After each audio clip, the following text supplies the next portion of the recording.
borrowing them throughout this year, trying to get to them, and I just haven't. I think finally I'm gonna have time to get to them.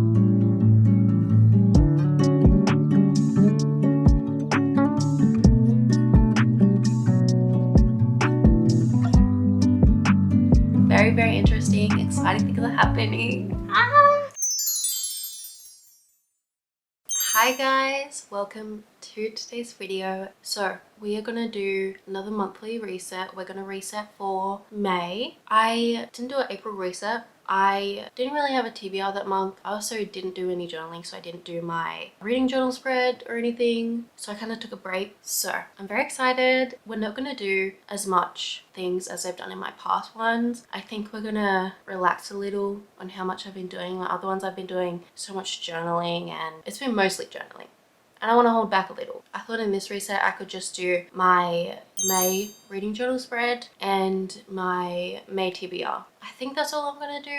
I might do something else, but that's all I really have planned. We're just gonna keep it simple this month. I thought firstly we could get into my May reading journal spread. I didn't actually do a spread for April. I'm excited to get back into it, do another spread. I'll definitely have to do one for April sometime in the future. I don't know if I'll record it. If I don't, you can probably see it in my mid-year reading journal flip through that I'll post in June or July. But I'm very excited to do another spread. Let's just get into it. I don't really have anything else to say. So yeah, let's get into making my spread for the month of May.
Okay, so my spread is done. Let's talk about it. I love this spread so much. It turned out so well. This is 100% inspired by another person. So I found the original photo on Pinterest, and then I found her Instagram and YouTube, and I'll link it all down below. I'll put it on screen. All credits go to her. I copied the theme basically, like I made changes to it with the flowers I drew and the colors, but I definitely copied her theme, so she deserves all the credit. I went with a purple, pink and green theme, which is screaming Tangled, like Rapunzel, which is my favorite movie. I love the colors, I love the theme, I love the flowers. Really happy with it. The reading tracker, the same as always. I used some washi tape, which is really cute. We also have my books read page, which is pretty simple. That is my completed spread for May. I'm really happy with it. I was a little nervous because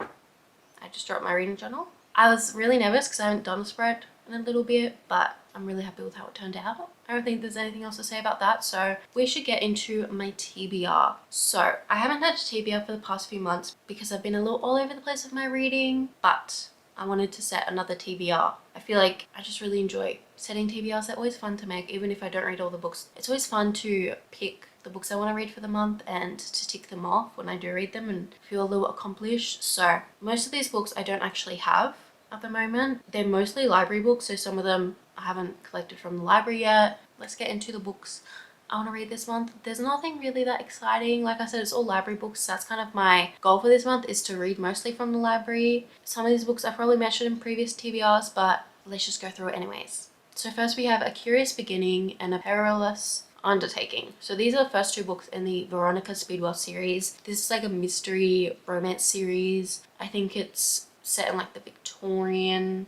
era, but I've been really wanting to read this series and I've been borrowing them throughout this year, trying to get to them, and I just haven't. I think finally I'm gonna have time to get to them. I have like a reading vlog planned where I can actually read them. So it's a really long series. I think it's like 8 books total. I don't really know much else about the series. I think they do uncover different mysteries throughout the books. They sound really cozy. A lot of fun. Very excited. Also, if I do end up liking the first and second book, that's a great thing because there's like 8 books in the series. So I have lots of books I can devour in this series and follow these characters that I could possibly love. We then have The Firelight Apprentice, which is a graphic novel. This is by, it's actually behind me. It's by Brie Pawson. So she is the author of the graphic novels Garlic and the Vampire and Garlic and the Witch, which I read those graphic novels, I think Halloween 2023. And I really liked them. I love the art style. She is such a talented artist. I loved the color scheme, the pictures, it was so good. I also really enjoyed the stories. It's a very sweet, cozy story. And I saw she came out with this new book, The Firelight Apprentice. So I requested that my library ordered it because they had other books by her, and they did. So I kind of had my eye out for if she came out with any new books. When I saw she did, I was like, I really need to read it. So I really want to get to that. Hopefully soon. I think it follows the aftermaths of war. I think it's also YA. I love reading graphic novels, and I love finding new graphic novel authors that I can follow and get all their new books. And I feel like this is one of those authors that I want to read any of her new books that come out and support her art. We then have She's Always Hungry. I think this is by Eliza Clark. So this is a collection of short stories. This is a part of a book club I'm in where we read like weird books, basically. I requested this book at the library. Someone's currently borrowing it and I'm like second in line for it. So I don't know if I'll be able to read it this month. I'm hoping I can, so I can read it for the book club. I don't know what the short stories are about. I haven't read a short story collection in a really long time. I don't know the last time I did. I'm very intrigued. I really want to read more literary fiction this year, so very excited for that one. And then I have 2 mangas I want to read. So I want to read Frieren Volume 4. This is a fantasy manga series. I'm on the 4th volume. I've really enjoyed it so far, so I'm very excited to continue it. The last volume I read in February, I think, so I'm very excited to continue it. I've been making a lot of progress in my manga series I'm reading so far this year, which is great. And I've been finding a lot of series that I really enjoy, so very excited to continue that. Also want to read Love is War Volume 14. I just finished Volume 13, which was a lot of fun. Things are getting very interesting. Exciting things are happening. So I'm really excited to read Volume 14. I feel like we were a little stagnant for a while. Nothing was really happening. I have had my issues with this series, but I'm very excited for what's to come and things that are getting revealed. It is a romance manga. It's YA, set at a high school. They're like academic rivals. There is also a anime that's really popular. I haven't watched it. I would like to after I finish the series, but I say that a lot when I read manga, and then I never watch the anime, but I really should. And then an additional book I would like to read, this wasn't on my TBR, but then I realized my library had it, so I thought I'd read it, is Lure Olympus Volume 1. So I actually already read Volume 1 about a year ago, probably over a year ago now, and I wanted to continue the series, but my library didn't have the other volumes. So I requested them. They fulfilled my order, but I didn't know that. Usually when I request them to order books, I get a notification, but I didn't get a notification that they fulfilled the order, and I've been waiting for like over a year and I only realized last week that they actually got the books. And I've checked quite a few times and they didn't have them, so I don't know when they got the books, but apparently they did. So I thought I'd reread the first volume because I'm a little iffy on what happened. This is a Greek mythological retelling. It's a very famous graphic novel. It started on Webtoon, which I've been reading also a lot of Webtoons, but that's beside the point. I really like the art style. It is, I think, an adult graphic novel series or new adult. Some very triggering things happen in the first book that I wasn't expecting, so please check trigger warnings. I think it's a romance between Hades and Persephone. I'm going to hopefully read the first volume this month, reread it, and then get to the second volume hopefully soon. That's my TBR for May. Yeah, I feel like it's not a lot. A lot of it is graphic novels and manga, but I'm gonna have a very busy month. I have work placement this month, so I don't really have the time for reading. I feel like these are kind of the perfect books to read through a really busy month. So yeah, that is my TBR. I think that's all for this reset. I'm sorry I'm not doing a lot. I've been all over the place with my resets, doing so much journaling and wrap-ups and stuff, and then changing it to not I don't know. I don't know what you guys want to see, and I don't know what I want to do. So we'll see how this month goes. We'll see how this reset goes. Please let me know what you want to see. It's also fun to do like kind of a simple reset every now and then. But I hope you guys enjoyed it. Thank you for going through these little things with me, my TBR and my reading journal spread. You can check out my Instagram if you like. I'm always posting what I'm reading, what I'm doing, stuff like that. And I also have a Goodreads you can add. Thank you so much for watching. I really appreciate you being here. I hope to see you guys in another video soon. Thank you so much for watching. Bye!